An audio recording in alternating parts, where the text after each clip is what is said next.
Oh yeah, bottom side control still. We got one more week of this left. Oh yes we do. Why? Because it's that badass. You guys Most don't know what I'm talking offensive about. position I in watched jiu-jitsu. Been here. Oh good, excellent. Excellent. We got a whole crop today. Excellent. Well, all right. So we've gone over a couple different of the side controls, right? There's not just going to be held down one way. I can hold us down square traditionally right here where he's keeping us chin control, our arms control on each side. And we went over recovering those tools by knocking them off of us and getting to our good posture here, or pulling away and getting our hand in to create our good posture. And then we went with his hips towards us, where we were doing our Why elbow escape? Y escape to his elbow, or Y escape to his armpit to get ourselves out. And the last thing we're going to work on is if he turns his hips this way right here. Right? Now, as soon as somebody starts turning this way right here, all I'm thinking about is take off the pants, take off the pants. Now I have to watch out because it's going to be really tempting to try and reach up and do this right here, but I don't have control of his leg. And if he mounts me right here, doesn't matter how hard I try and squeeze, he's just going to lean his head forward, and now I'm in trouble right here. So I don't want to grab his head right there. If I was in half guard, it'd be money, but we're not. We're in side control, right? So as soon as somebody starts turning their hips like this, all I'm thinking about is taking off the pants. Everything I can do to literally just move myself this direction and push the person this direction, wiggling, just pushing with both hands, wiggling, wiggling, wiggling. Now one of the hardest parts of this,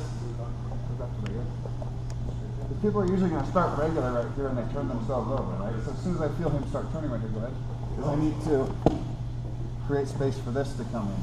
The hardest part is him being nailed down right here. How am I going to get this arm out?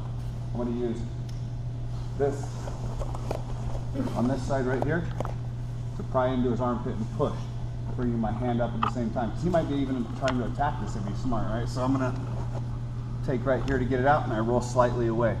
It's going to help pull it out. Now if he tries to turn back or come towards me, it doesn't matter. I'm just still pushing, bringing myself up, bringing my position. It looks like a scramble, but after you do it a few times, you'll see the scramble happens the same way over and over, and it's not really a scramble, it's just an escape. Is there a particular knee we escape first, like the hip side or the head side? Do you find one easiest, or is it just kind of, you got to feel it? And so once you do the handoff and push him, so is there as soon as he goes right here, I have to get this arm out. I can't start going right here. If I don't get this over here, I'm never going to get myself out of there. So that's the fight right there. So then you switch him off and you push. So when you are taking him like off, like once you get him down to pant level, are we trying to go the hip side so your right side knee is coming through first every time? Well, it's going to be hard to get anything out like this. So I'm going. Okay. Right, oh, sweet. All right. In addition to that, I'm not necessarily always going to be able to just take and push him away from me. If he's heavy, he's not really going to go anywhere, but that doesn't matter. I just need to keep him from coming back towards me. Right, go ahead. If I can push him and keep him from coming back towards me, then I outrun him by moving myself up this way. Now using a combination of both pushing him down and moving yourself up can be the best way to do it. However, make the emphasis on squirming and moving yourself up. You find it's a lot easier to move yourself than bench press the person down, especially when they turn over and start leaning into you right there. They have some good pressure, so just stick them where they are and wiggle yourself out. So this is taking off the pants escape when somebody goes to the truck position. Some people call it truck position side control. Go.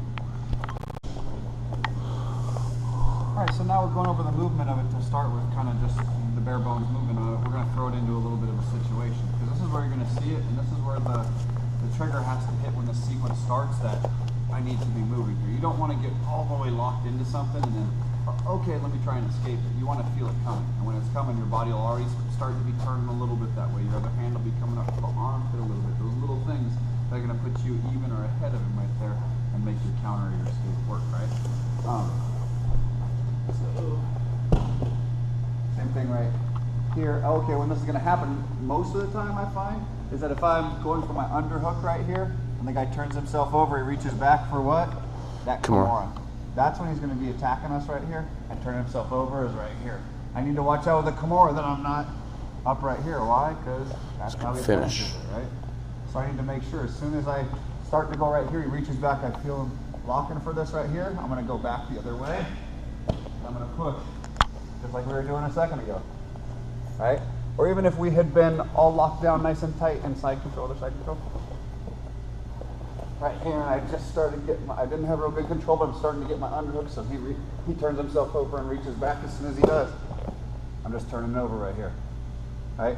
Now this time, instead of pushing and turning ourselves back, all we're gonna do is this right here. We're gonna push one time, scoot our butt up right here, pull our top leg out, put our feet in between us right here.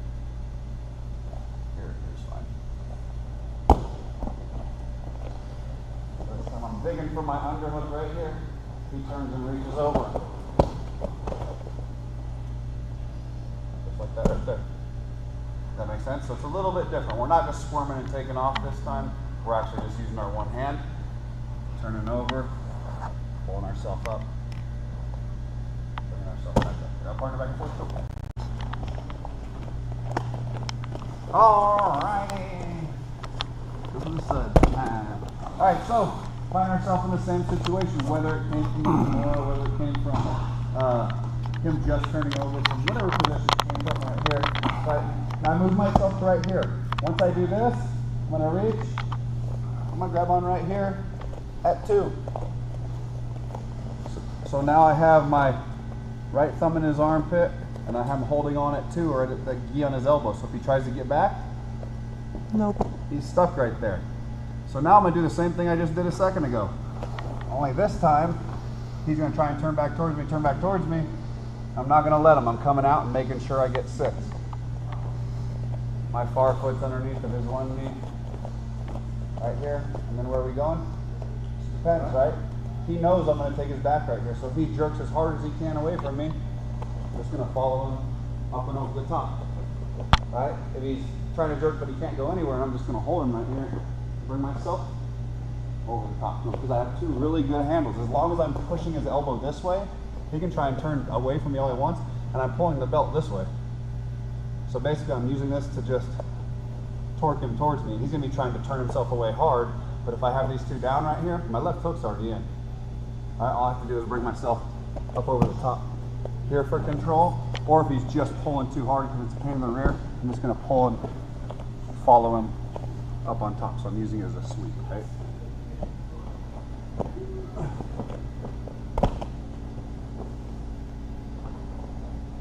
So he's turning himself around, and I'm grabbing on right here.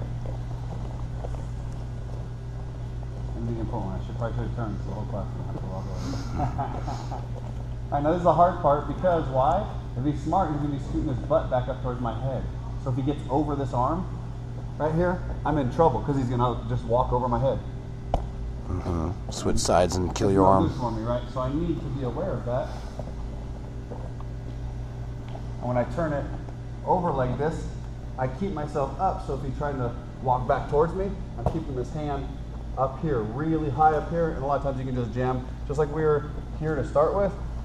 Now I'm going to right here. So where can you go, Chad?